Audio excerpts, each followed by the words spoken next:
é o cheque que garante a realização do sonho. A oração move a poderosa mão de Deus. A mão de Deus é tão poderosa que não apenas pode mudar o destino de uma pessoa, como também a história da humanidade. É preciso confiar na mão do Senhor, não se permitir murmurar diante das circunstâncias e orar ininterruptamente a Deus, que tem o poder para transformar o destino e as circunstâncias.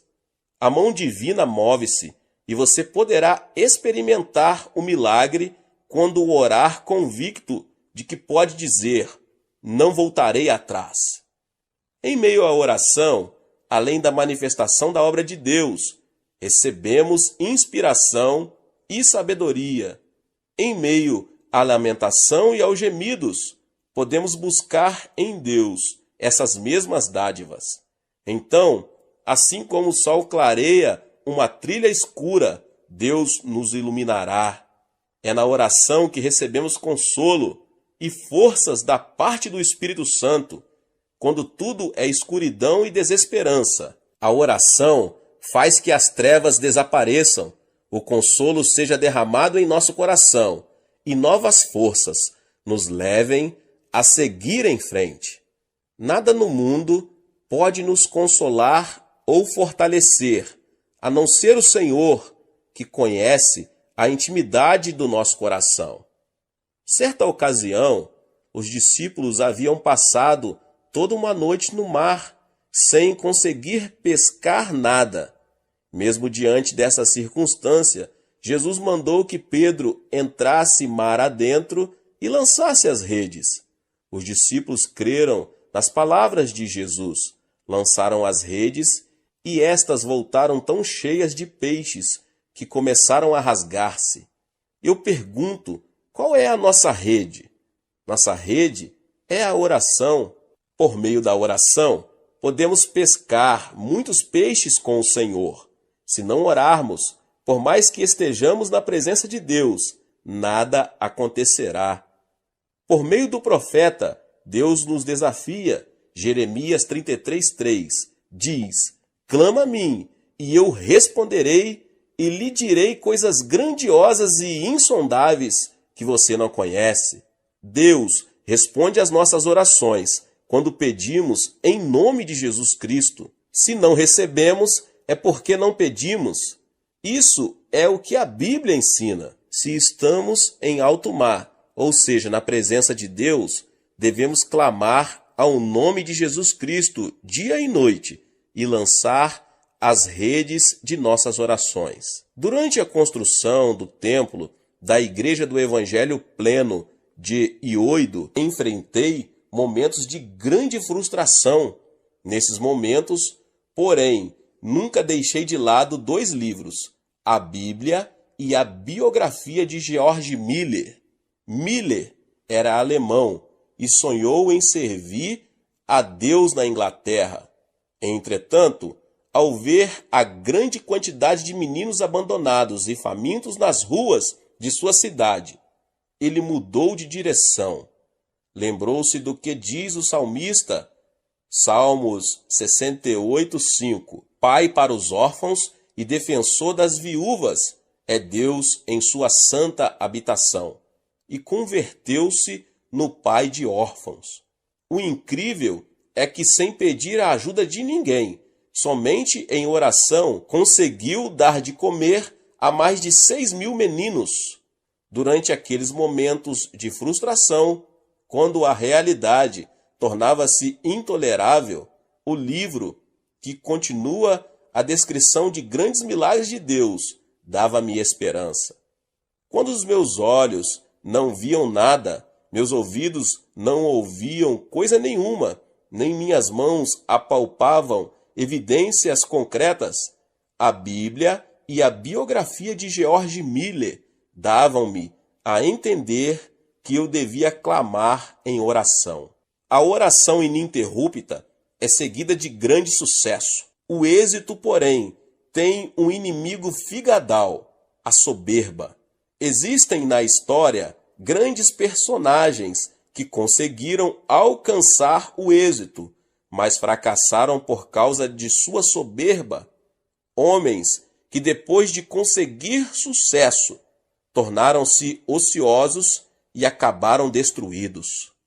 É bom que estejamos atentos à advertência desse ditado. Depois de haver ganhado a guerra, não tire a armadura de imediato, tampouco desamarre os cordões de seus sapatos. Precisamos tomar cuidado para que, depois de vencida a guerra, a soberba nos leve a ser atacados outra vez pelo inimigo. Isso pode acontecer em nossa vida. Agimos como se tudo tivesse sido conseguido, mas a realidade pode ser outra. No momento em que nos deixarmos dominar pela soberba, tudo o que foi conseguido pode tornar-se em espuma.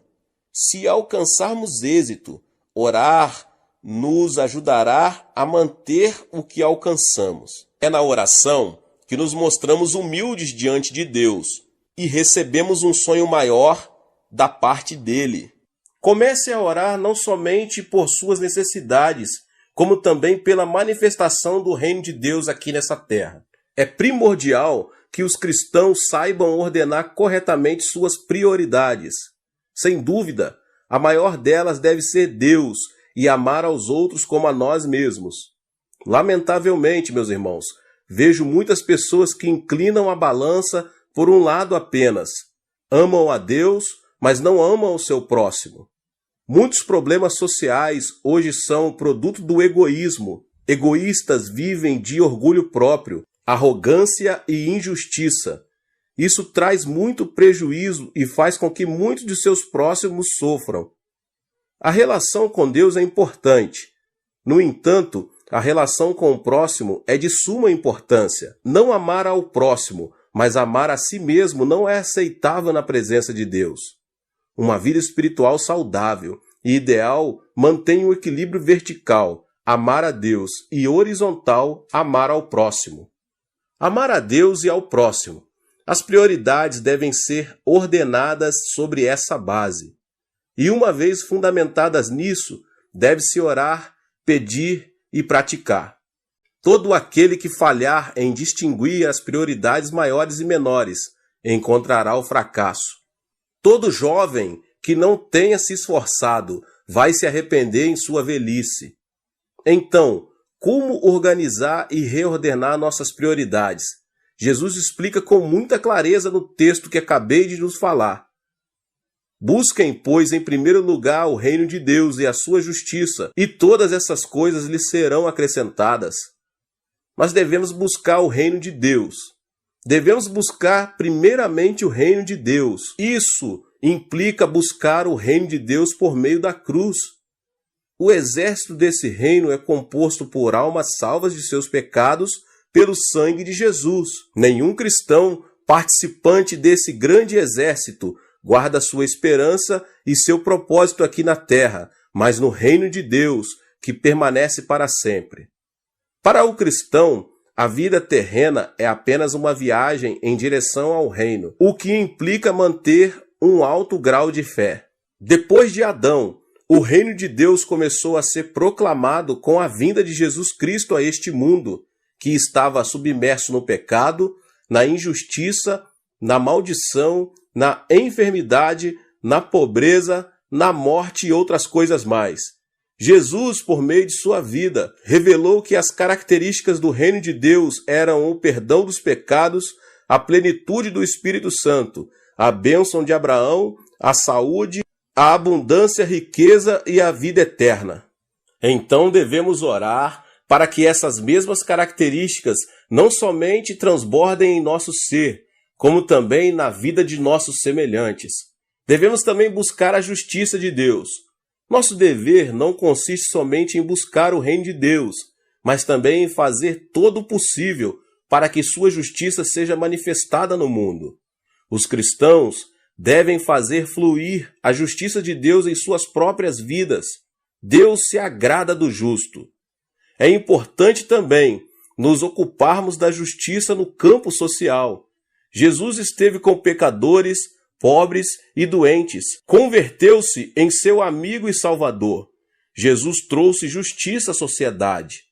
Nós, que nos identificamos como discípulos de Jesus, devemos imitá-lo, esforçando-nos na justiça social. Outra coisa importante é a justiça no âmbito nacional, que não deve estar fora do interesse dos cristãos. É lamentável saber que na Coreia temos injustiça continuamente presente. É triste que o Evangelho não tenha conseguido mudar as estruturas da sociedade coreana ainda. As estatísticas indicam que 25% da população coreana confessa ser cristã. Contudo, não se vêem vestígios de justiça em nossa nação, apesar de mais de 10 milhões de cristãos. Isso deveria ter provocado mudanças, todavia nada acontece. O que significa tudo isso? Significa que nós, os cristãos, temos falhado nessa missão, que consiste em realizar a justiça de Deus aqui na terra. Onde não há justiça, proliferam a aridez e a hipocrisia. Portanto, os cristãos devem avançar em oração e serem persistentes para que a justiça flua no âmbito pessoal, social e nacional. O cristão é quem mantém uma dupla relação com Deus e com o próximo, a sociedade. O fato de permanecer circunscrito às paredes do templo, orando e jejuando, sem se interessar pelo sofrimento e pela injustiça social, é sinal de decadência espiritual da igreja. Jesus explicou que, se buscarmos primeiramente o reino de Deus e sua justiça, todas essas coisas serão acrescentadas. Se neste momento a justiça divina proliferasse nos âmbitos financeiros, governamental e social, a distribuição correta das riquezas acabaria por completo com a pobreza, o suborno, a injustiça, o pecado, a violência, os roubos e outras coisas mais. Então, consequentemente, comece a orar não somente por suas necessidades, como também pela manifestação do reino de Deus aqui nessa terra. Essa é a ordem correta que você deve manter para que os problemas casuais desapareçam. Se você é um desses cristãos que tem o costume de orar somente por suas necessidades e não buscar primeiro o reino de Deus e a sua justiça, é muito provável que sua vida cristã esteja à deriva e precise de um rumo estável. O agricultor faz todo o possível para conseguir uma colheita bem-sucedida. Mesmo assim, a falta de chuva e sol pode prejudicar seriamente sua colheita. O que eu quero dizer com isso, meus irmãos? Quero dizer que é Deus que tem de abençoar, para que o homem seja abençoado. Se Deus não abençoar, todo o esforço do homem será vão. A bênção de Deus é derramada sobre as pessoas que buscam primeiramente o reino dos céus e a sua justiça. Que Deus abençoe a sua vida mais uma vez com essa palavra tremenda do pastor David Poyong Cho. Se você ainda não é inscrito aqui no canal, se inscreva no canal e ative o sininho das notificações. Todos os dias, às 18 horas e às 20 horas, são postados vídeos abençoados aqui no canal. Não esqueça de deixar o seu like, tá bom? E também compartilhe este vídeo com as pessoas que você mais ama. Deus te abençoe. Nos vemos nos próximos vídeos, tá bom? Até mais. Tchau, tchau. Para orarmos, precisamos aprender, em primeiro lugar, a pedir de forma correta. Embora seja verdade que Deus sabe de tudo, não podemos ter a atitude de que não é necessário pedir, porque Ele já sabe de tudo que precisamos. Algumas pessoas pensam que não precisamos pedir por causa do versículo de Mateus. Não vos assemelheis, pois a eles, porque Deus, o vosso Pai, sabe o de que tendes necessidade, antes que lhe o peçais. Mateus 6:8. Mas para entendermos corretamente esse verso, precisamos examinar seu contexto bíblico.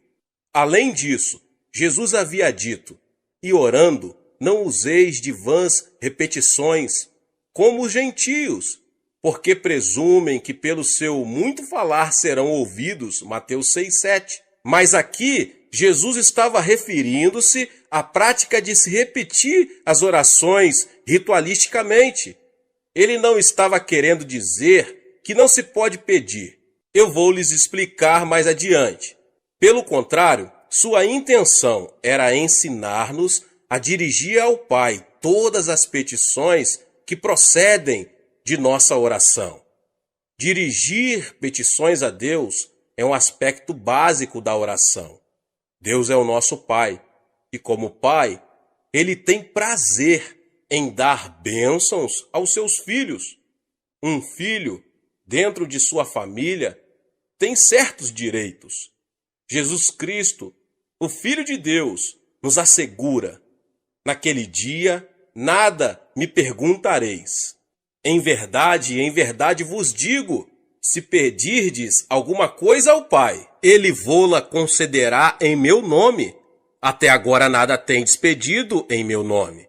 Pedi e recebereis, para que a vossa alegria seja completa. João 16, 23 e 24. E no versículo 27, ele mostra por que isso acontece desse jeito. Porque o próprio Pai vos ama, visto que me tendes amado e tendes crido que eu vim da parte do Pai. O Pai nos ama porque cremos em seu Filho. Portanto, somos participantes da herança do Filho unigênito de Deus. Deus é muito bondoso, meus irmãos e irmãs. Ele quer dar-nos todas as boas coisas, desde que lá peçamos.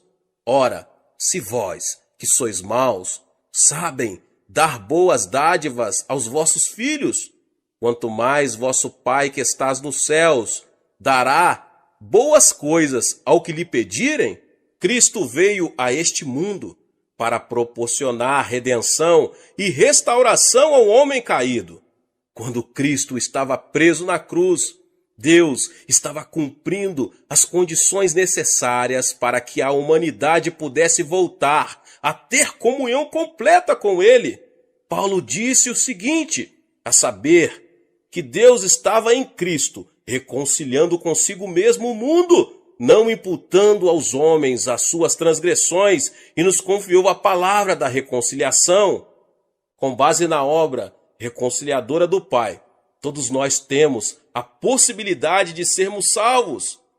Mas a salvação tem que ser pregada até os confins da terra, oferecendo a todos os homens a oportunidade de aceitarem ou rejeitarem o Evangelho, a boa nova de que o preço já foi pago e que todos os homens podem ter acesso direto a Deus. Mas para receber essa grande bênção da salvação, os homens terão que pedi-la pelo arrependimento. Eles devem pedir a Cristo que lhes perdoem os pecados. Devem pedir a Cristo que entre em seu coração. Embora o dom da salvação esteja à disposição de todos, só podemos apropriarmos dele pedindo. E não é somente a regeneração que obtemos pela petição. Também a plenitude do Espírito Santo está à nossa disposição, bastando simplesmente que peçamos. Quanto mais o Pai Celestial dará o Espírito Santo àqueles que lhe pedirem, Lucas 11:13. Mas não só o dom da salvação, mas também a plenitude do Espírito Santo e todas as demais bênçãos estão à nossa disposição e podemos obtê-las pela petição em oração. Tiago afirma que Deus não negará sabedoria a ninguém, mas a dará liberalmente, desde que a peçamos com fé. Podemos obter os dons do Espírito Santo, bastando para isto que os peçamos. Cura, libertação, prosperidade e bênçãos são coisas que todos podemos pedir a Deus. Temos o direito também de orar a Deus por um avivamento. Pedir ao Senhor chuva no tempo das chuvas serôdias, ao Senhor que faz as nuvens de chuva, dá aos homens aguaceiro. Zacarias 10:1. A bênção de Deus pode ser nossa, basta que a peçamos. Podemos receber as bênçãos de Deus, que em Zacarias são tipificadas como chuvas, porque Deus ordenou que as peçamos. Está bem claro que Deus está desejoso de abençoar seus filhos. Contudo, temos que fazer a nossa parte, que é pedir de forma correta. Agora, meus irmãos e irmãs, como funciona essa questão de pedir? Como podemos obter a resposta de nossas petições? Há, contudo, 4 passos. O primeiro passo, temos que pedir com fé.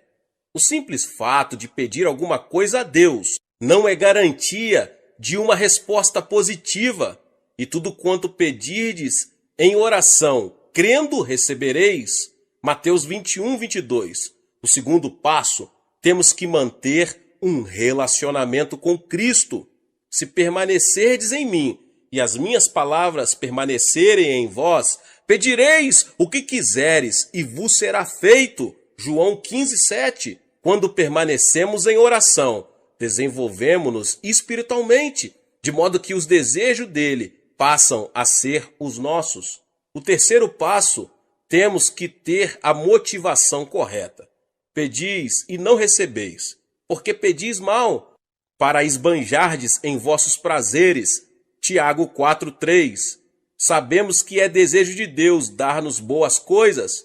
Contudo, muito de nossos pedidos são inspirados por puro egoísmo. Deus quer que nossas petições tenham a finalidade de glorificá-lo. O quarto passo é, temos que pedir segundo a vontade de Deus. Será que isso quer dizer que teremos de procurar saber primeiro, antes de orar, se Deus quer que sejamos curados? Não. E é por isso que é tão importante conhecermos as Escrituras. A Bíblia nos diz qual é a vontade de Deus. Mas quando oramos, pedindo algo que Deus já nos prometeu, temos certeza de que oramos segundo a sua vontade. E esta é a confiança que temos para com Ele, que se pedirmos alguma coisa segundo a sua vontade, Ele nos ouve. E se sabemos que Ele nos ouve quanto ao que lhe pedimos, estamos certos de que obtemos os pedidos que lhe temos feito. 1 João 5, 14, 15. Agora, meus irmãos e irmãs, como Deus responde às nossas petições? Deus responde às nossas petições segundo sua maneira própria de ser. Ele não se limita a nos dar exatamente aquilo de que precisamos. Ele nos dá em abundância. E o meu Deus, segundo a sua riqueza em glória, há de suprir em Cristo Jesus cada uma das vossas necessidades. Filipenses 4,19. Os recursos de Deus são ilimitados. Deste modo, Ele supre todas as nossas necessidades. Mas Deus não tem falta de bênçãos. Ele possui um depósito completamente cheio, meus irmãos e irmãs. Só precisamos saber como abrir esse depósito, aprendendo a pedir. Aprendi esses princípios bem no início de meu ministério. Estudei as Escrituras e descobri que Deus é bom. Iniciei meu ministério na região mais pobre da Coreia, numa época de séria depressão econômica em nosso país, logo após a Guerra da Coreia. Aprendi a jejuar, não porque fosse espiritual, mas porque não tinha nada para comer. E através da oração e da leitura da palavra de Deus, entendi que Deus não era o Deus apenas da Europa e dos Estados Unidos. Ele é o Deus de quem quiser aprender a confiar nele. Há uma experiência que já contei muitas outras vezes, mas sempre há alguém que nunca ouviu. Se você não ouviu, ouça agora mesmo. Ela ilustra perfeitamente como podemos obter respostas de oração das mãos de nosso Pai Celestial. Quando iniciei meu ministério, ainda era solteiro e morava num pequeno cômodo. No inverno, eu me protegia do frio, enrolando-me com cobertores, pois não tinha nenhum outro meio de aquecimento. Comecei a pregar a mensagem da abundância de Deus, conforme havia nas Escrituras, e assim me vi num dilema. Se Deus era tão bom, Se possuímos tantos e tão vastos recursos, por que eu era tão pobre? É uma pergunta que muitas pessoas estão fazendo, principalmente no país em desenvolvimento. Um dia percebi que precisava de 3 coisas. Como não tinha um veículo para visitar os membros de minha igreja, precisava de uma bicicleta. Precisava também de uma escrivaninha, pois não tinha onde colocar a Bíblia. E resolvi pedir a Deus uma cadeira também, pois precisava dela para a mesa.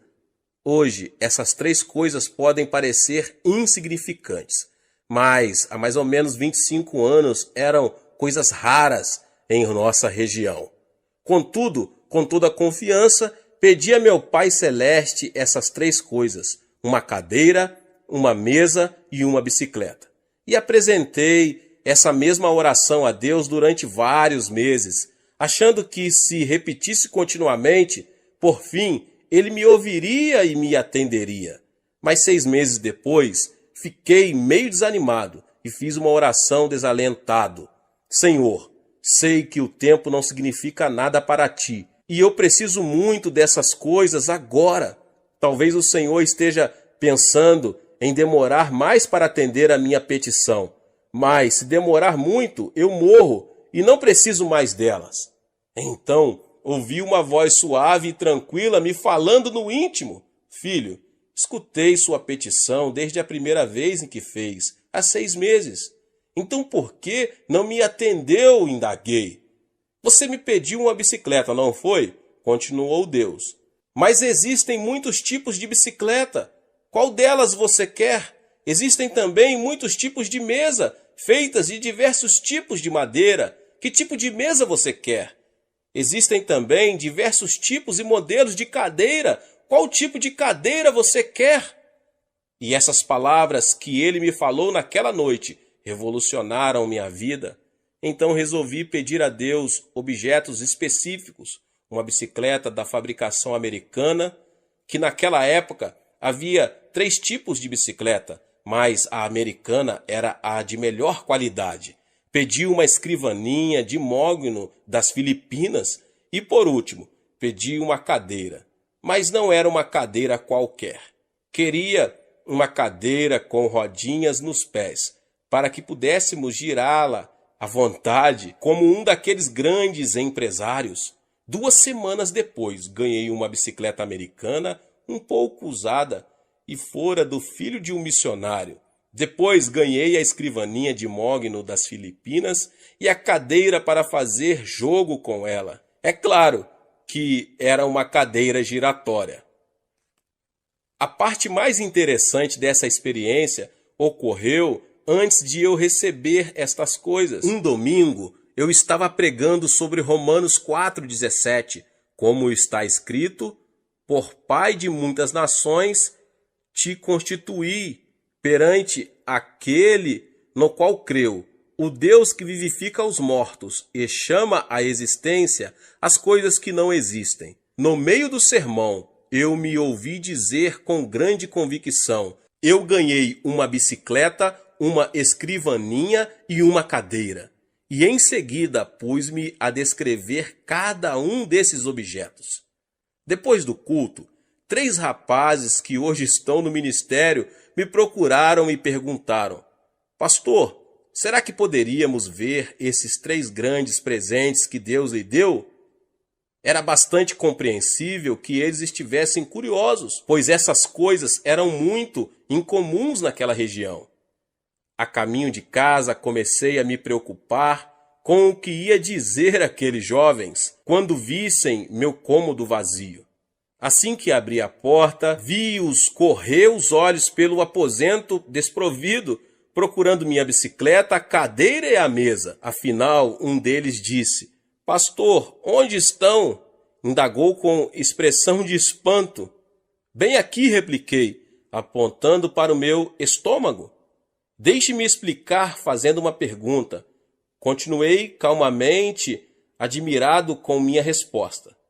Onde você estava antes de nascer? No ventre de minha mãe, respondeu um deles afinal. Certo, exclamei. E você já existia antes de nascer?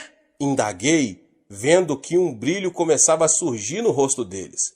Já, claro que já existíamos no ventre de nossa mãe. Mas ninguém podia ver vocês sorrir. E eles disse qual era a minha condição naquele momento. Estou grávido também. Estou esperando uma cadeira, uma mesa e uma bicicleta de fabricação americana. Concluí todo orgulhoso, vendo a expressão de surpresa que havia no semblante deles, transformando-se em riso. Ora, pastor, então o senhor está grávido, disseram rindo. Tentei pedir silêncio a eles e que não contassem nada para ninguém. Mas uma notícia como essa, um homem grávido, era difícil de manter em segredo. Então se espalhou pelo bairro a notícia de que o pastor da igreja local estava grávido. E quando eu passava, as mulheres olhavam para mim e riam. As criancinhas vinham colocar a mão em meu estômago para ver se sentiam ali a bicicleta. Mas depois, quando Deus me deu esses objetos, então foi minha vez de rir. E desse modo, Deus me ensinou a fazer orações específicas. É assim que se ora em fé. Não faça petições com generalidades. Certifique-se bem do que você precisa e escreva. Depois, ao orar, apresente a Deus aquilo que você deseja com detalhes. Isso feito, passe a dizer que já o recebeu. Talvez não queira dizer em público, mas comece a dar graças a Deus e a confessar que já recebeu a resposta.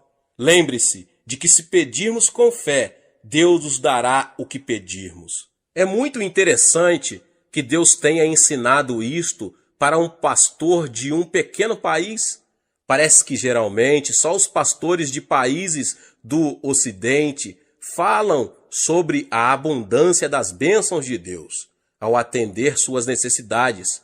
Mas eu posso testemunhar de que Ele pode fazer o mesmo por qualquer homem ou mulher que lhe o pedir segundo a sua santa palavra. Muitas vezes deixamos que as condições sociais ou econômicas em que vivemos venham a ditar o nível de nossa fé. É por isso que devemos pedir a Deus que amplie nossa visão e nossos sonhos, já que estes são a linguagem do Espírito Santo. Tendo uma visão mais ampla, poderemos obter maiores bênçãos de Deus. Certa vez, Winston Churchill disse que os grandes homens procedem de grandes países, vivem em épocas de grandes realizações e desempenham grandes tarefas. Em geral, é assim que acontece. Contudo, meus irmãos e irmãs, Jesus Cristo, o Filho de Deus, veio de um país fraco e pequeno, Israel, e na época em que ele viveu, sua terra estava sob o domínio do Império Romano. Embora ele tenha realizado a maior de todas as tarefas, certamente não viveu numa época de grandes realizações para o povo de Israel. E, no entanto, ele constituiu o ponto central de toda a história. Não importa quem você pode causar um grande impacto. Sua vida pode mudar seu país ou o mundo se você souber fazer a oração de petição. Deus deseja dar-nos muito mais do que imaginamos. Peça a Deus o dom que lhe possibilitará ter o maior impacto na situação em que você se encontra. Não se contente com uma situação comum. Sou de uma família pobre e de um país pobre e vivia em circunstâncias adversas. Apesar disso, nunca tive de abrir caminho à força para chegar diante dos grandes deste mundo. O dom da graça que Deus me concedeu tem me colocado diante de reis, rainhas, presidentes e de muitos mais notáveis líderes mundiais. Se Deus fez isso por mim, pode fazer por você também. Mesmo que você, que agora ouve essa mensagem, vive num país pobre da América Latina, sua vida pode deixar uma marca profunda nesse país e no mundo. Onde quer que você esteja agora, Deus pode e quer usá-lo para ajudar a atear o fogo do avivamento que irá varrer a África, a Ásia, a Europa, a América. Peça e você receberá, mas peça com fé, em o nome de Jesus. Glória a Deus. Deus abençoe a sua vida, você que ouviu essa palavra. Glória a Deus. Não esqueça de se inscrever aqui no canal, de ativar o sininho das notificações para você não perder os vídeos. Amém? Deixe também o seu like e não esqueça de compartilhar esta palavra com mais pessoas. Nos vemos nos próximos vídeos. Amém. Vídeos. Amém. Vídeos. Amém. Vídeos. Amém. Vídeos.